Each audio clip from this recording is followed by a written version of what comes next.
Olá, gente, estamos de volta. Essa semana a gente vai abordar algumas técnicas que são complementares, né, vendo eletroanálise. Às vezes nem tanto complementar, mas que inclusive envolve equipamentos um pouco diferentes na sua constituição, nem todo mundo está acostumado. E a técnica que eu gostaria de chamar a atenção nesse momento é a chamada microbalança. Microbalança de cristal de quartzo. Tá?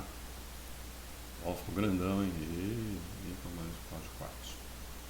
Bom, nesse termo a gente já tem uma série de informações pertinentes, tá bem?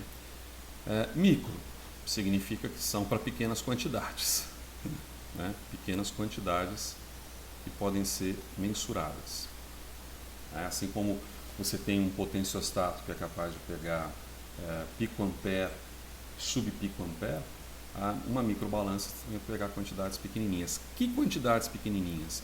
Algo da ordem igual ou menor a 1 vezes 10. Esse 1 é ótimo, né? Esse 1 nem precisava estar aqui. Ó. Alguma coisa como menor até ou igual. Pronto, já coloquei o de novo, mas tudo bem. 10 a menos 9. 10 a menos 9 o quê? O que faz uma balança? Massa. Então, você determina aqui massa. Então, na verdade, você está determinando aqui algo com menor ou igual a um limite de nanogramas. Tá? Então, se você pega, por exemplo, uma balança de laboratório convencional, uma balança semianalítica, você tem 2 casas decimais. Se você tem 2 casas decimais, ela pega na faixa de 10 miligramas. Se você pega uma balança analítica, 4 casas decimais, já está pegando microgramas, né, centésimos.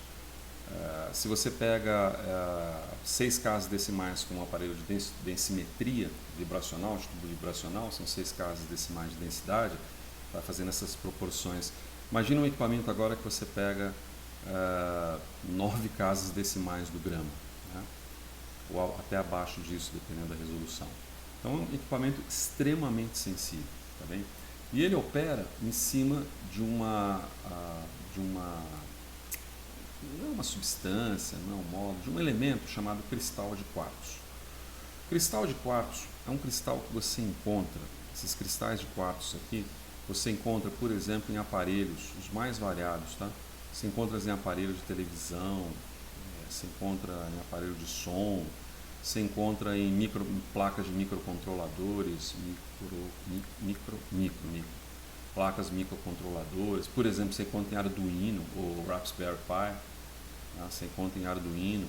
E normalmente esses cristais de quartzo estão associados a, por exemplo, emissão não seria bem o termo, mas eu vou colocar aqui emissão entre aspas, né?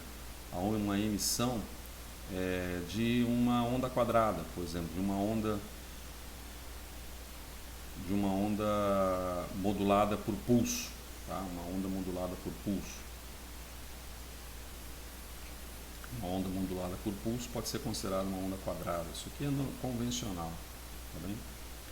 Agora, como a gente está falando de uma microbalança eletroquímica, aí, ó, sacanagem, esqueci de colocar aqui esse pequeno termo aqui, eu vou colocar ele para cá também. Deixa eu puxar ele para cá, uma microbalança, ixi, ficou feio, né? Não vai ficar assim mesmo. Ó. Uma microbalança eletroquímica, já que nós estamos trabalhando em cima de eletroanálise, o que a gente se refere a isso aqui são as medidas, que são medidas voltadas à obtenção de variações de massa e até algumas medidas que são relacionadas à estrutura, viscoelasticidade, fissorção, quimisorção, uma série de outros fenômenos, mas que estão voltadas, que se relacionam, de certa forma, com o campo elétrico.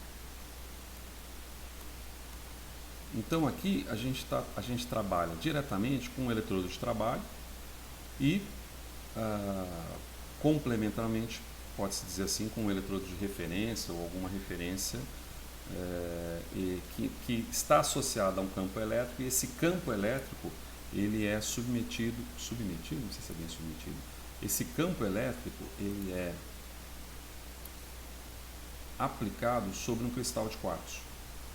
Só que ao invés de agora eu ficar fazendo medidas como essas estão associadas a aparelho de televisão, o que me interessa aqui é obter a massa através de uma propriedade, através de uma propriedade que o cristal de quartzo tem, que é uma propriedade piezoelétrica.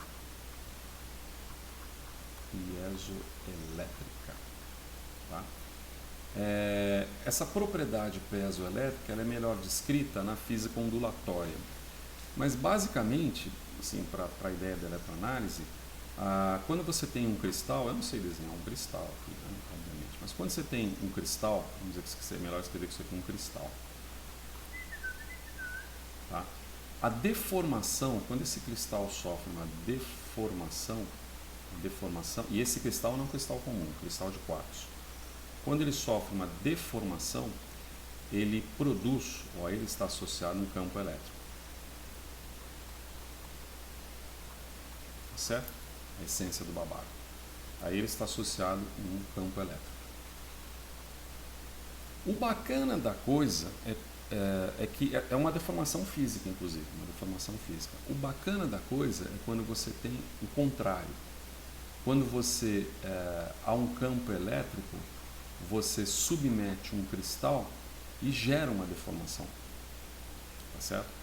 E esses cristais de quartzo, eles vão acabar associando, deixa eu manter aqui o nosso amigo aqui, a isso você vai associar a um estado vibracional. Seria um estado vibracional? Não, seria um módulo oscilador.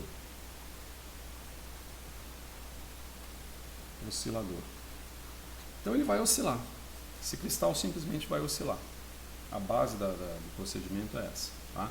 Então você pega um campo elétrico no cristal, submete esse campo elétrico a esse cristal, ele vai oscilar. Nesse processo de oscilação, esses cristais, se você der uma olhadinha em cristal de televisão, você vai ver que esses cristais, um cristal de Arduino, por exemplo, o cristal de Arduino você tem um cristal de 16 MHz, né? Frequência em Hertz, já temos isso, né? 16 MHz. Então, esses cristais que estão associados à eletroquímica, vou colocar aqui de outro jeito, são cristais. Vou colocar assim, cristais.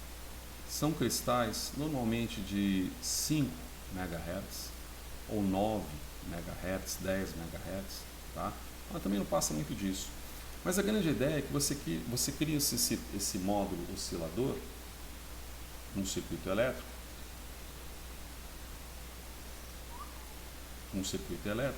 e vai propiciar, no final das contas, que você tenha aqui o seu cristal, vamos colocar como se isso aqui fosse um cristal, tá certo? Então aqui você tem um cristal, melhor escrever que é cristal, né? Deixa eu mudar os desenhos agora, peraí. Fazer verdinho para ficar mais bonitinho. Aqui você tem a superfície de um cristal, melhor escrever cristal. Eu já repeti isso, né? Pois é. Um cristal de quartzo. E esse cristal de quartzo, ele entra num estado vibracional. Como é que eu represento isso? Mais ou menos assim, tá? Ele entra num estado vibracional. Tá? Com uma vibração, com harmônicos inclusive. Então ele tem uma frequência principal e tem harmônicos parecidos com uma corda de instrumento de corda, uma corda de violão. Você tem os harmônicos também. Só que imagina que isso aqui está vibrando, no caso de um cristal de 5 MHz, 5 milhões de vezes por segundo. 5 milhões de vezes por segundo. E que de repente, não mais do que de repente, como diria o poema do soneto de Vinícius de Moraes, você deposita algum material aqui em cima. Ao depositar um material aqui em cima, aquela frequência aqui, ó, isso aqui tem uma frequência F do cristal, ela vai, como você colocou um material em cima, você vai produzir uma frequência F com o analito, se por acaso a gente estiver colocando no experimento que se alguma coisa depositou, entendeu? E com isso você vai ter uma queda nessa frequência. E tendo uma queda nessa frequência, você registra isso. Então o princípio, o barato da coisa é o seguinte: quanto maior for o potencial vibracional desse cristal, de 5 para 10 MHz, por exemplo, maior vai ser a resolução. É como se fosse uma balança mesmo, você aumentasse o número de casas decimais. Maior a resolução.